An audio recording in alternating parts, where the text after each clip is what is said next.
සමන්ත විද්‍යාරත්න.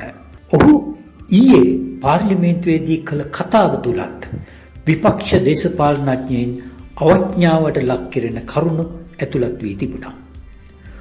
ඔහුගේ කතාවෙන් පසුව විපක්ෂ නායක සජිත් ප්‍රේමදාස සමන්ත විද්‍යාරත්නට පිළිතුරු දුන්නා. ලංකාවට වෙච්ච විශාලම ආපදාව මේක කියලා විපක්ෂ පිළිගන්න. එහෙනම් ඒකම අපිට පිළිගන්න වෙනවා විපක්ෂයේ කියන විදිහට මේක විශාලම ආපදාවක් නම් කළමනාකරණය කරන්න සෑහෙන මහන්සියක් ගන්න වෙනවා.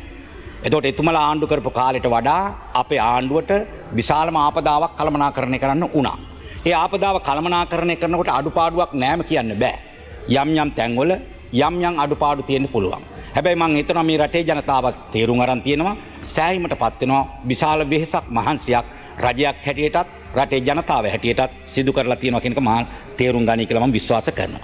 මේ සංඛ්‍යාලේඛන නෑ කිව්වට සංඛ්‍යාලේඛන අදාළ තැන් වලින් ඉල්ලුවා නම් සංඛ්‍යාලේඛන ලබා ගන්න පුළුවන්. මේ ආපදාව වෙලා තාම මාස දෙකක් නෑ. මාස දෙකක් නෑ. විශාල ආපදාවක්. හැබැයි ආපදාව අපි හිතනවා විශිෂ්ට ලෙස කළමනාකරණය කරමින් තිබෙනවා කියලා මම නෙවෙයි කියන්නේ. එක්සත් ජාතීන්ගේ සංවිධානයේ ලංකාභාර නියෝජිතයක් කියනකොට විපක්ෂ නොකියුවට අපේ රටේ මේ වගේ ආපදාවක් වුණොත් අපේ මිනිස්සු මේ විදිහට කළමනාකරණය කරගන්නේ නැහැ කියලා ජාත්‍යන්තර මට්ටමේ කියනකොට විපක්ෂයට මේක තේරෙන්නේ නැහැ. ඒක ඉතින් අපිට කරන්න දෙයක් නැහැ. ඔතන තියෙන වෙන ප්‍රශ්නයක්. විපක්ෂයේ තියෙන වෙන ගති ලක්ෂණයක් තියෙනවානේ. ඒව බලපාන. ලෝකයක් අගේනකොට අපේ රටේ විපක්ෂයට ඒක කරගන්න බැරි විපක්ෂෙත් යම් විපත්තියකට මුහුණ දීලාද කියලා මට හිතෙනවා. මං හිතනවා අසාධාරණ විවේචන රැසක් කරා. මන් දන්නේ එතුමාට මේක පරිවර්තනයේදී අමතක වුණාද කියලා. එක්සත් ජාතීන්ගේ ප්‍රධානියා කිව්වේ රජයේ ආපදා කළමනාකරණය ගැන නෙවෙයි. මේ ආපදාව හමුවේ එයාගේ රටේවත් මේ වගේ මිනිස්සුන්ගේ එකමුතු භාවයක් ඇති වෙන්න එක එයා දැකලා නැහැ කියන්නේ. එක්සත් ජාතීන්ගේ ප්‍රධානියා කිව්වේ ජනතාවගේ එකමුතු භාවය. රජයේ කාර්යභාරයේ කාර්යක්ෂමතාවය නෙවෙයි. අපි පැහැදිලිවම පෙන්වලා දෙනවා සහන ටික ලබා දීම, උන් හිටි දැන් නැති වුණු ජනතාවට නිවාස ලබා දීම, ඉඩකඩම් ලබා දීම, පූර්ණ හානි, අර්ධ හානි මේ සියල්ලකටම ලබා දිය යුතු ඒ සහන ටික ක්‍රියාත්මක කිරීම අද ඊ타ත්ම මන්දගාමී ආකාරයට ක්‍රියාත්මක වෙන්නේ. කඳවුරු විතරක් සුරක්ෂිතතා මධ්‍යස්ථාන ආපදාවට ලක් වෙච්ච අය කඳවුරු වල හිටියා 2172ක් කඳවුරු තිබ්බා. මේවා කළමනාකරණයක් වුණා.